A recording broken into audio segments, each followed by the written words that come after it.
Hi guys, my name is Trizah Gakwa, the program manager at Be That Girl Foundation, a private foundation that supports women and girls to live self-determined lives. I have had the great pleasure of having a conversation in the Beneath the Impact podcast, and we talked about girl-centered programming. I encourage you to go and listen in. I think this conversation is really imperative in this period. We want to ask ourselves, how do we center the voices, the ideas, the solutions of girls in solving the problems that they are experiencing? Please go and listen in, share your inputs.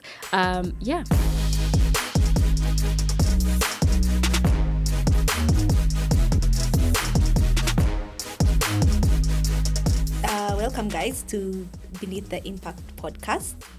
Today, I'm your host, Argie Muriuki, and we'll be talking about something that is quite interesting and exciting and very close to my heart. And we'll be talking about gender equality. And with me here, we have a very special guest who I'll let her introduce herself, and then we can get deep into the conversation. So over to you, Trizah. Thank you so much, Argie. I'm really excited to be here today. My name is Trizah Gakwa. I am the program manager at Be That Girl Foundation, which is a private Swiss foundation that works to support young women and girls in Sub-Saharan Africa so that they can live self-determined lives. And we do this by providing education, mentoring, life skills, economic empowerment. But more than that, I'm really deeply passionate about gender equality and ensuring that every woman and every girl has access to equal opportunities. So, Trizah, what is gender equality? Let's just start there, and then we go down. So, what is gender equality? Well, I think in a very simple and basic form, I would say gender equality is the idea that everybody has equal opportunities regardless of their gender. And I think oftentimes, obviously, we think of it as championing for the rights of women and girls because of how disenfranchised they have been. But really, primarily, it is that every single human being has equal opportunities, access to equal opportunities, regardless of their gender. Yeah. Nice. I think it's very important to demystify that. Like you've said that, you know, we've been hearing gender equality and always associated it with girls, young women and women. And it's very important to just have that and just put it out there that it's just championing for the genders, right? And we need to ensure that we all have resources that we can thrive in the world that we are in.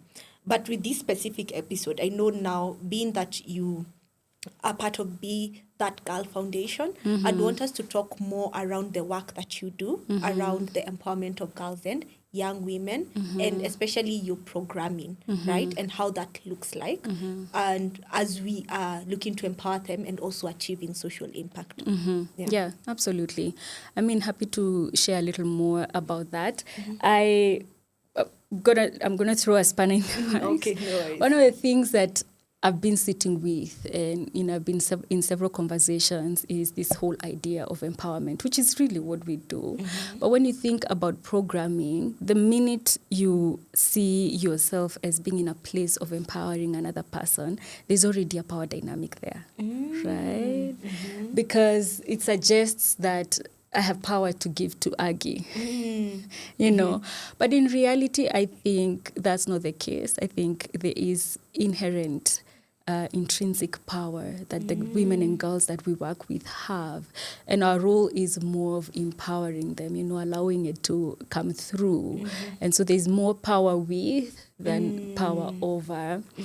All of which are things that we're sitting with right now in this space, conversations that we are having about how do we program in a way that is not only dignifying, but so cognizant of the agency that people have inherently, right? Yeah. I truly get you, because I'm thinking, even when you talked about the empowerment term, actually, so in my head I was like, is it then, are we enabling them? Are we giving them a platform, right? To just practice and also be their own agents of change, right? And I love the fact that you've talked about having their own agency, right? Because we do, as young women, girls, women, have our own agency to actually stand up and advocate for our own rights, right? Absolutely, yeah. Yeah.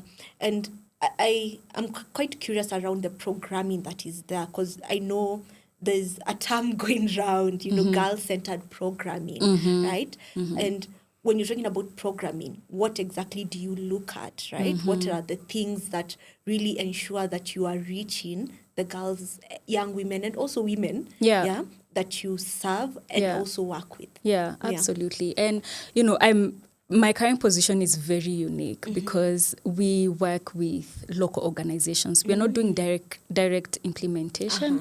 We work with local organizations that are working with women and girls. And obviously we are keen to ensure that their programming is, as you rightly put it, girl-centered, where they are working with girls. And in previous roles, I have done direct implementation of girl-centered programming. And what I would say is that, again, it's really that conversation of who is at the center of what we are doing. Are we imagining that we have all the know-how about what this girl needs and we are coming to solve her problems? The difference with girl-centered programming is the acknowledgement that girls really do know what they need. They really do know what they need. And that the very important thing to do is to listen to that. I think listening, active listening to girls is at the core of girl-centered programming. You listen to their needs. And girls' needs are both, I would say, both universal and very unique. And even just between you and I, there are things that we would say we generally need because we are women, but yet your need is so unique because you're Argie versus what my need is as Trizah. And so if you're going into a community, you want to really listen to those girls in that community. One of the examples I give is, I had a conversation with a friend of mine in February this year, and we were talking about menstrual hygiene programming. And she works in Kajiado County. And she had these partners that were very keen to bring reusable sanitary, products. And she turned them down. And of course, they were like, how can you have a challenge and not be open to what they imagine to be a sustainable solution? And my friend who's from the Maasai community explained to me how Maasai community has a very unique relationship with blood. And that the idea of cleaning a sanitary towel would be an abomination. It would be taboo. Wow. I was shocked because I didn't know that. But what that means, though, is that girl-centered programming in that context, you go and listen keenly to what their culture is. What are the unique needs those girls have? What are the unique solutions that would be applicable there? And then you design programming that is then relevant, culturally and all-round relevant to them and to their needs. Quite interesting. It's quite interesting you bring that up, because something also that I've just picked up is our lived experiences are really, really So different, right? So we have girls from everywhere, number one, and also we are not homogeneous. Exactly. Yes, we are not homogeneous. Yeah. And we also need to factor in intersectionality, like you said, the culture, where these girls from, even the level of education that they have, right? Yes. To just ensure that we are really programming or creating programs with them also. Absolutely. With them, not for them, with them, so that it's more sustainable and just gaining that empathy, right? And I was just thinking, like, bringing a girl from, having a journey, with a transformative journey with a girl or a young woman, you bring her from one stage to, like you said, an empowered state to understand the power she has within and also the resources that she has to make change in the community. That's quite interesting, especially in talking about girl-centered programs, right? But when you look at also programs that are there that may not necessarily be girl-centered, we have a term that I feel that we use called gender mainstreaming, right? So what is gender mainstreaming? And being that you also work with local organization, community-based organization, how does gender mainstreaming really play a part in achieving impact in the local communities that you work in? Well, Again, I like to keep it very simple. My simple understanding of this is just really the acknowledgement that whether we see it or not, gender has an impact in everything, really, in everything, and in the way that we do our work, in the way programming has an impact on us as individuals. And so it's critical that in our programming, we are factoring in the impact of gender, not just on girls, but on every single person. Now, this is why this is important. Yeah. I think as women and, with feminism, we're always talking about the patriarchy and its impact, and that's real. I like to think that the day we help men see the impact of the patriarchy on them, not on us as women, we might begin to see a change, because it harms these systems that we are trying to deconstruct. They harm everybody. They don't just harm women and girls, they harm entire communities. And so gender mainstreaming is sitting and saying, what are we trying to achieve, and what is the impact on every gender involved, and how do we engage everybody? Because also there is no win for women and girls without the allyship and the involvement of every other person in the community. And so I think that's what it is, regardless of what programming you're implementing. Very true. Having that buy-in even from, the men and the boys to support, the girls and the women, and also this, supports the whole community. Yeah. It's not only a women's thing or a girl's thing, because I know in the recent past, been having a lot of conversation around gender, right? Yeah. Yeah. And I feel like the simpler we make it, the easier it can get consumed, and also the simpler for us to even plug in, regardless of our genders, right? To ensure that we are actually really focusing on equality and also equity, and just, especially even now in our country, you find that there's some, voices where they think, oh, women are so empowered, Well, which woman are you talking about, right? Or which girl are you talking about? So just having that kind of... And is that a bad thing also? Well, it's not a bad thing, you see. But because, how it's put, it sounds like such a threat even. Exactly. But what's interesting is, like, studies are showing, last time I checked, that it would take another 136 years at the very least. Imagine. At the very least, for us to achieve gender equality. And really, there are a lot of assumptions there. The assumptions is that there will be, goodwill and buy-in and commitment for us to... But we are seeing also a lot of regression on the gains that we've made. For an entire parliament, for example, in the Gambia, to have... I know the bill didn't pass, but to have taken a bill to parliament to reinstitute female genital mutilation, guys. You know what I mean? Yeah. So... we have a very long way to go, and I think it's critical for us to understand that also that an empowered woman is not a threat. Exactly. Yeah. Well, that's quite interesting. And you even talked about some of the achievements that we've made, and the global arena in the UN. We were talking about the Beijing Declaration that was there in 1995. And right now we're just assessing, what has been happening for the past 30 years and where we are at. And like you've said, yes, there's so many things that we've achieved, but also we are not there yet. What do you think, as, being in the field, as an expert in the field, how can we, even in our society, in our context as Kenya, how can we really support, the cause, the agenda of the Beijing Declaration, and what should be our next steps? How can we practice it, right? Yeah. As a community, not only as women, but also involving everyone. Yeah. Yes.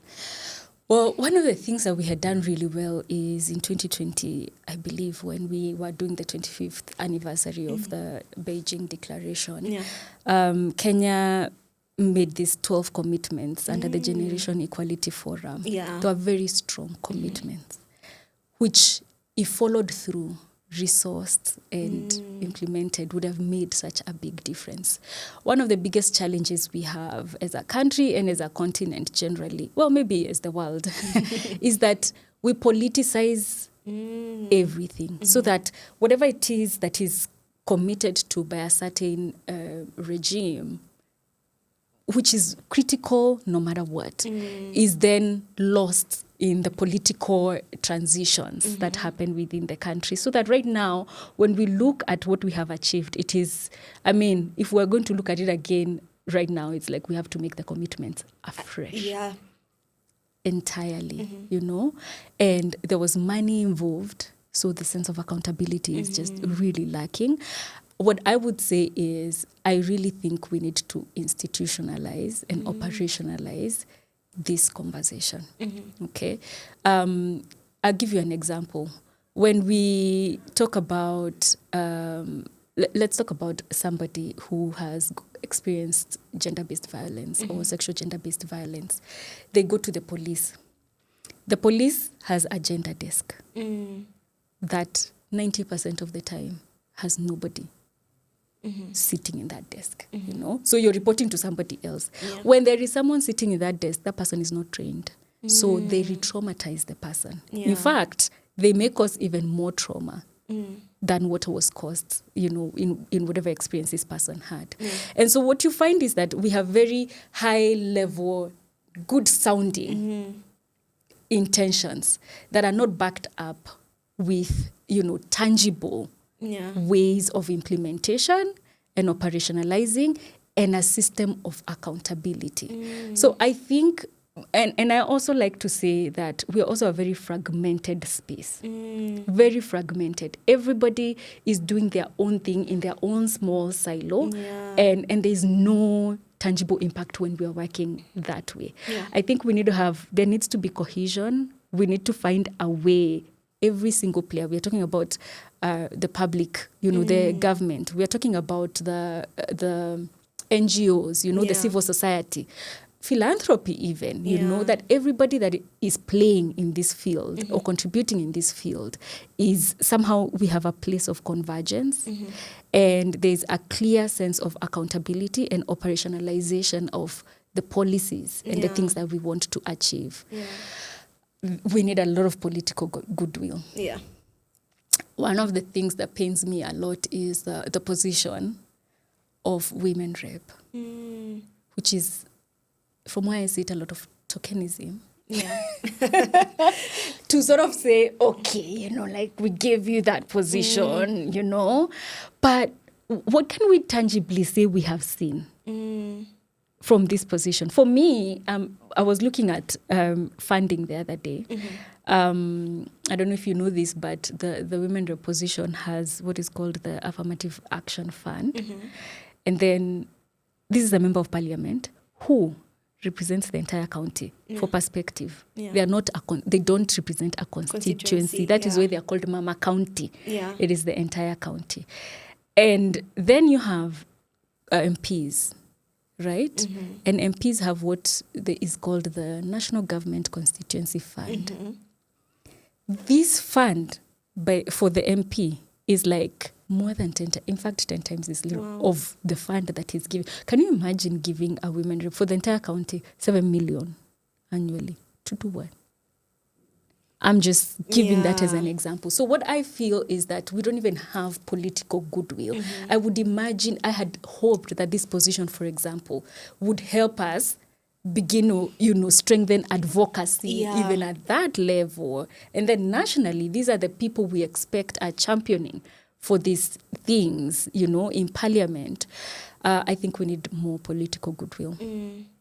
Very true. Because I'm even thinking every year, I know we have the Commission Status of Women, and Kenya is part of the Kenyan government, right? Of course, yeah. And every year we create a position paper, country position paper, just talking about our achievements. And I don't know if, number one, this conversation is also had outside the silo that, you know, the state, the government is in, and bringing in other communities. I know we have different NGOs who are part of the position paper. But like you've said, I feel like the information, where are the women reps? You know, where are we collecting this data and even stories of impact in their counties, right? Because not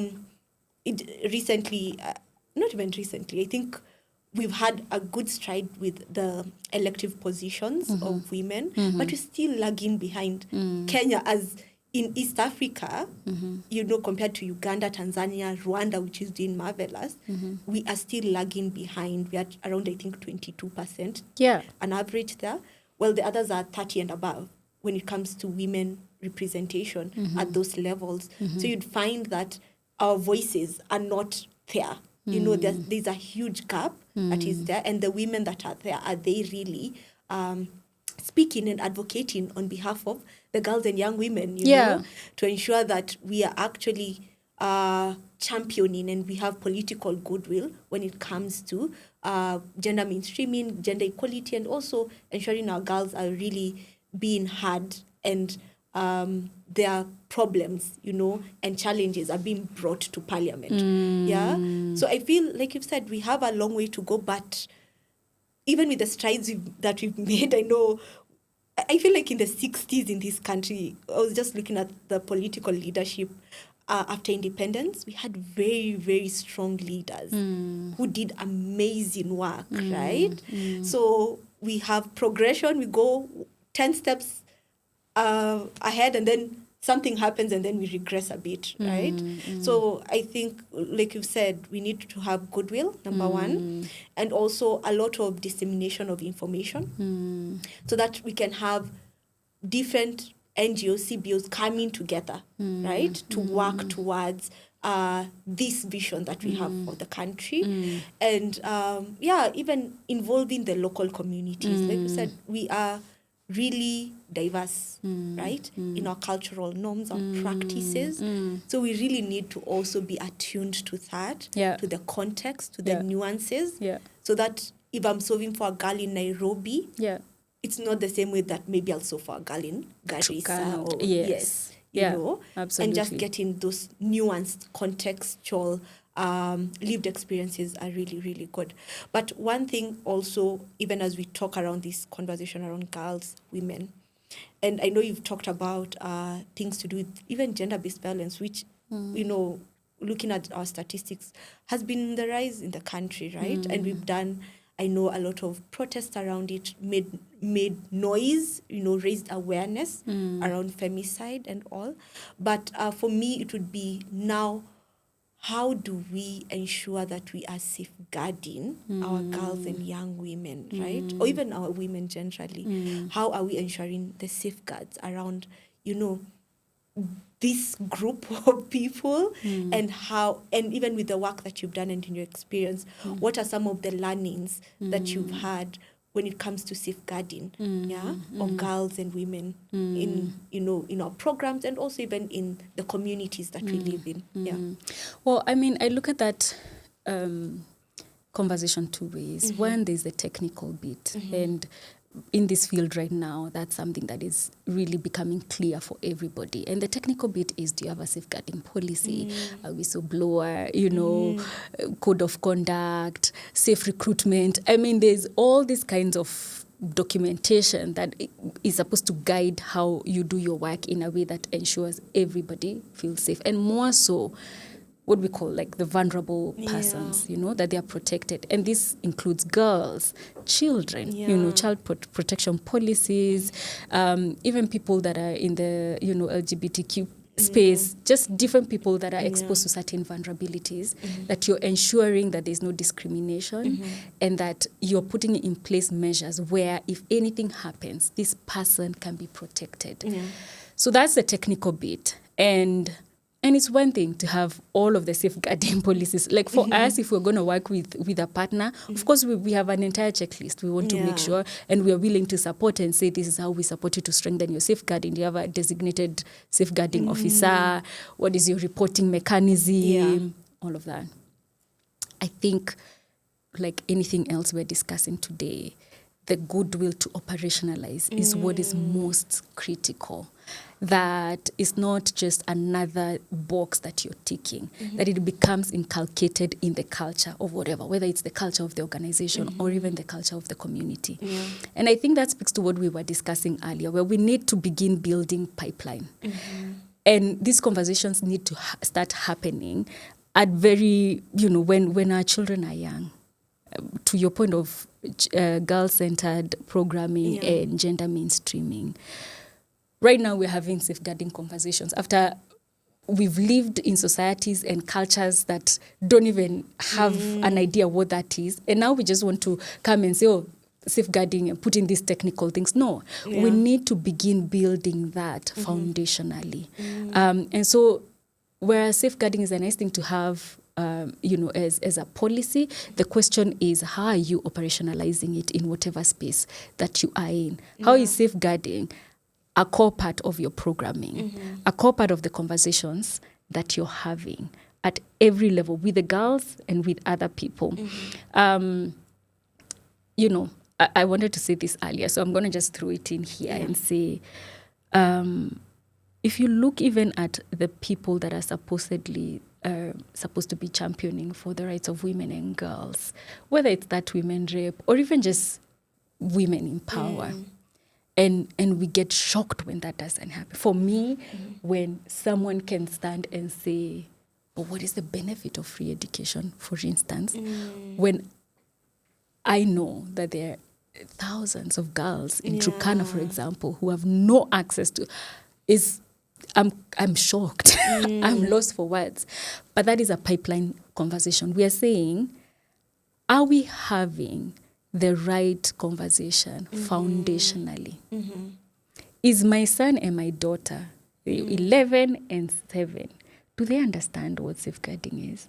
Do they understand what gender equality is? They had a very heated conversation this morning that I was eavesdropping.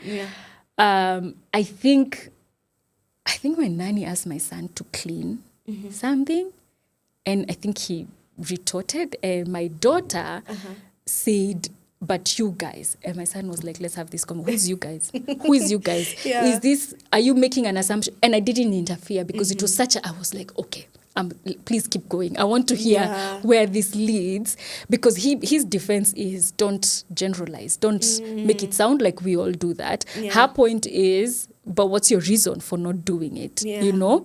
I wanted to listen, because for me, I do believe that we can't pretend about, the role our culture plays. That, organizations will come and have nice safeguarding policies, but we are in a culture where, what does that mean?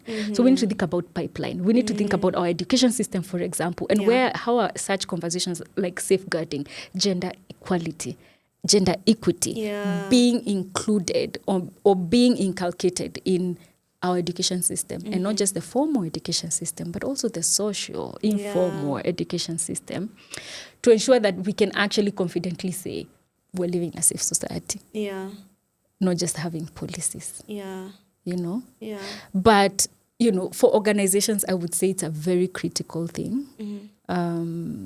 If you truly truly believe in gender equity, gender equality, then you cannot be operating in a space that doesn't create safety for the people that you're serving. You cannot. So, Trizah, let's really talk about the practice around centering the girls' voices, right, in programming. What are some practical things that you do or you've seen that is being done to ensure that is happening within our local context, even globally? Yeah, absolutely. I will share 2 quick examples. Amplify Girls, in partnership with the Girls Agency Lab, just launched the Adolescent Girls Agency portal. I could not be more thrilled. And so this portal houses the Girls Agency, the Adolescent Girls Agency Survey, which is a scientific psychometric tool, first of its kind, that is going to be measuring girls' agency. What I love about this tool is that it was 7 years in the making, and it had the contribution of over 8,000 girls from the continent saying, this is what agency means to me. And that's really critical, because we go around, talking about girls' agency and girls need agency. But what does that mean? Not for you, but for that girl. What does agency look like? And so the creation of this tool is so powerful to me, because what that means is that moving forward, organizations that work with girls are going to finally have something that can show what exactly contributes to strengthening girls' agency, And then girls are going to give feedback about what works for them. And then that is going to be used to strengthen programming. This tool is in Swahili. Wow. It is in Chichewa, which is from Malawi. Yeah. And it's in English. I believe it should probably be in Kinyarwanda or something. It's in another local language. Then that really means that these girls have accessibility. They can access it. I'm giving this example to say, even when we are creating what we think to be very sophisticated tools to serve young women and girls, their contribution still needs to be at the center of it if we're going to be effective in what we do. Be that girl partnered with Amplify Girls in this process, and we're very excited to continue partnering to see what evidence. The portal, I encourage everybody that is doing girls programming to please go to the portal and register. It's free and begin to use the tool, because this portal will generate evidence for all of us in this space to begin to ask ourselves, how do we take this evidence to strengthen girl-centered programming? Now, the other thing that we did earlier this year is that we collected a lot of feedback from our partners about what the girls feel is working for them, and where they see gaps. And they say something very important. They say that even when they feel confident in themselves and they feel that, this is a choice I want to make for myself, there's still a big barrier as far as the ecosystem they come from is concerned. Yeah. Right? My family doesn't get it. Yeah. I understand that I need, I understand the sexual reproductive health things I need to access. I have the information, but how do I do that within a society that would shame me, condemn me for even thinking about that, So that's another thing that we're exploring, and we're keen to ask ourselves, how do we help girls navigate and overcome that barrier, right? But I just really wanted to say, it doesn't matter what kind of programming you're doing. Girls' voices must be at the center and can be at the center of it. So also, I would want to ask about safeguarding, the practicalities of safeguarding at community level, right? We've talked about the technical bit with the organizations having safeguarding policies, safeguarding leads, but how do we now take this and bring it to the community? And how can we practice safeguarding in our community? Yeah, absolutely. And it's really tied to what I've just said our girls are saying. They come from an ecosystem. They're within probably, let's say, for example, if you're reaching them within the school, already the school has an ecosystem. You've got the teachers and other people, mentors even, but then they go home, they go to parents, they go to community leaders, they go to religious leaders. And so what we're realizing is that a holistic approach is very critical, an approach that includes community engagement, and an approach that, uses very tested methodologies of engaging the community. And so really going back and sitting with the girls and finding out what are those cultural or mindsets, harmful gender norms and mindsets that are an impediment, that are a barrier, and then designing with them conversations within the community level, so that every programming that we are doing at Be That Girl, we ask ourselves what community engagement is required to begin to engage the entire ecosystem, to begin to effect effect change within the entire ecosystem, so that this girl can thrive, not just perhaps in school, but wherever she goes. That said, even when you do that, you need to center the voices of the girls. Oftentimes, what they may not have is the ability to mobilize, but once you do and support them with that, then center their voices. Let them be the ones that are saying, this is what I need in order to thrive, in order to succeed, in order to be self-determined, in order to be able to pursue all my dreams. And this is the impact it will have on me. Bring back to that community women from that community that have done amazing things and have succeeded. Let the community see that. Let the community see the benefit. Let the men, the elders, let them see. Where I worked previously, we had some girls that came from Samburu into a scholarship program, and two of the girls, they were rescued from early marriage, and one of the dads came for parental engagement meetings and began to understand. He came to Nairobi for the first time through this program. He was really amazed. But when he went back, he became an advocate against early child marriage in his community. And he didn't have to have so much data. He just needed to say, look, guys, this is what is happening with my daughter. Period. And men listened to him because he's a man, you know? Yeah. So I think we cannot talk about girl-centered programming without critically thinking about where is this girl coming from. We cannot imagine that we can provide safety for the girl without engaging the entire ecosystem. Amazing. Yeah. And having even the male champions come in. Yes. And support the cause. So thank you so much, Trizah, for your time today. Yeah, better. Yeah, it was really amazing. And again, thank you for having us, and thank you for listening to us or watching us on YouTube. For those who are watching us, please do subscribe, share the episode if you feel like it has something or if you feel like you need to share it with other people. And if you want to comment also, please do comment and also give us your thoughts around gender equality and what you think about it. So thank you and see you in the next episode. Thanks for tuning in to Beneath the Impact, where we go beyond the numbers and narratives to uncover what really drives change. If today's conversation sparked a thought, shifted your perspective, or started a question, don't keep it to yourself. Share this episode, subscribe, leave us a comment, and join the conversation online. You can find us at beneath.the.impact on all socials. Until next time, stay curious, stay grounded, and keep digging beneath the impact.